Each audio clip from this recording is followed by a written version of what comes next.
Welcome to this week's episode of Insight. During this week's show, we're going to be talking about two specific topics. One of them is going to be the ongoing anti-government demonstrations that are going on in Armenia, specifically in Yerevan and a few other places. And the second one is going to be the new, very active Clean Up Armenia campaign that has started over the last few weeks. Let's start off with the demonstrations. What we're seeing is sort of a continuation of last week as far as the central demonstrations go in Yerevan, which are attended by a few hundred people in the mornings and usually a nighttime rally of a few thousand people, and that changes from night to night. Essentially, what the theme of it is a constant demand for the resignation of the government and a creation of a new coalition government to take over running the country. For the most part, these efforts have failed because it's very clear that the purpose of these demonstrations was to create regime change. They're not calling for new elections or anything like that. What they're demanding is regime change. And if you're shooting for regime change, that's not something that's going to happen with a couple of thousand people. You need to activate hundreds of thousands of people for that. And this is not what these actions have led to. It's very clear that the opposition had really no plan B. This was their goal. And since this hasn't happened, they have not much to move on to. What is clear is that the primary mistake that was made by the opposition is not to focus on the issue and talk about regime change, because the issue itself, which is the government's changing position in Artsakh, which is quite unpopular, is far more relevant to people than regime change. So instead of focusing on the specifics of the issue, they have sort of dealt into this concept of regime change, which strikes many people as simply opportunistic and as a way for them to use this issue to come back to power rather than talking about the relevance of this issue, which is quite important and very concerning to the vast majority of the Armenian population. I think we need to step back and sort of understand the level of frustration that ordinary people in this country have with both the government and the opposition. I want to sort of try to articulate that in the best way possible. Obviously, different people have different opinions, but I'm trying to sort of get to the heart of what is making people upset or unhappy about both sides. When it comes to the government, the primary issue and the primary problem and what bothers people the most is obviously this current government's approach to foreign policy, defense, security, and the issue of Artsakh self-determination. What people see, what's driving this frustration, is a government that is constantly making compromises with the other side, constantly making concessions, while it seems like getting nothing in return. While what we actually see is that every concession made, every change in every retreat in points of rhetoric made, only lead to further aggressions on our borders and against the people of Artsakh. In simple terms, what frustrates people here the most is the perception and the reality that the country is being intimidated and pushed around at its borders and in Artsakh by a second-rate state and its degenerate leaders, and people are sick and tired of that. If this current government falls, it would only be because of this issue. On all other issues, when it comes to economy and other things, they actually get high marks. But unless they deal with this specific issue and with this specific perception, this government can fall the next time it makes a mistake and crosses a red line, then it shouldn't. Let's move on to what frustrates people with the opposition. Let's look at this current issue.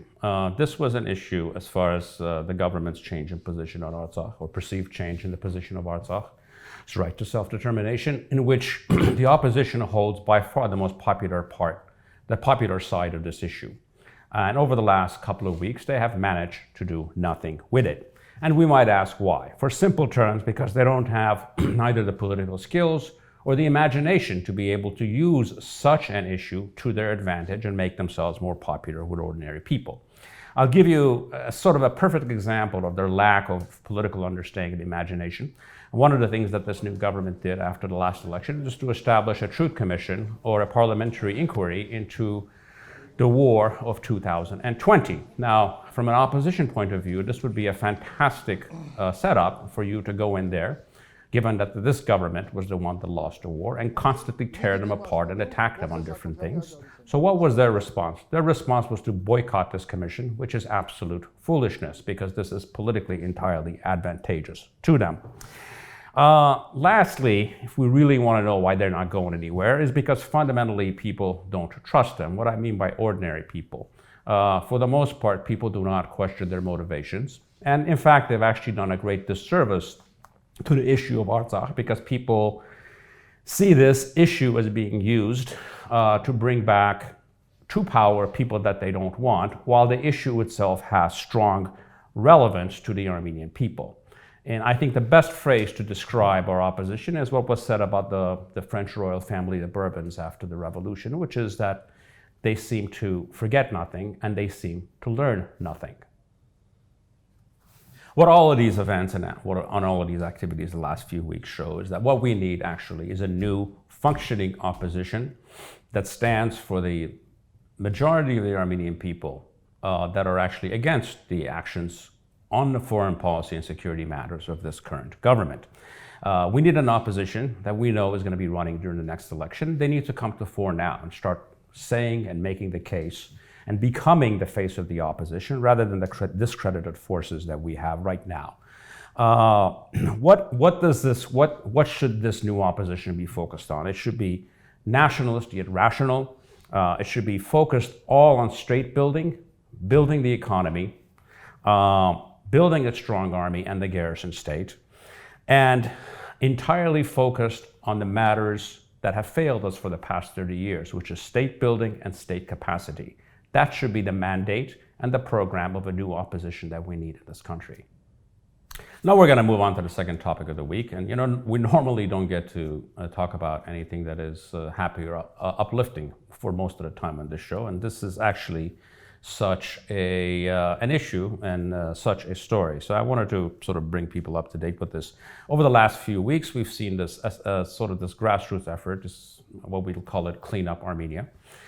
Interestingly enough, this program this involves hundreds of people getting together, going around the city and the country and picking up trash, which is unfortunately, people have a habit here of throwing out everywhere. And this was actually spearheaded by the thousands of Russians that have moved here as a campaign of cleaning up Yerevan and cleaning up Armenia. And I guess in embarrassment, they have actually been joined by thousands of other Armenians that are actually helping them in cleaning up. And this is actually spreading across the country. In fact, last week they were in Dilijan doing this. The response to this by the mayor of Yerevan was obviously embarrassment, saying how embarrassing it is that Armenians are throwing out trash while people who are immigrants, visitors are the ones spearheading the cleanup. And he's absolutely right. Now, I think there's a lot of lessons here. It's not simply about cleaning up garbage, as important as it is. I think what we have to understand here is what our visitors are teaching us is actually how and the way that free societies should function. Because building a competent democratic state actually starts with very small steps. And by doing these small steps, you sort of built the civic muscle and the understanding and the cooperation to take on bigger topics and bigger issues. I think ultimately what our Russian visitors, immigrants, or whatever we want to call them at this point, are teaching us is that freedom, in fact, is married to responsibility. And freedom is best used when you're working with your fellow citizens, countrymen, and people in solidarity to solve common problems. So in a word that I know that they would all understand, spasiba. Thank you for joining us this week's episodes of Insights.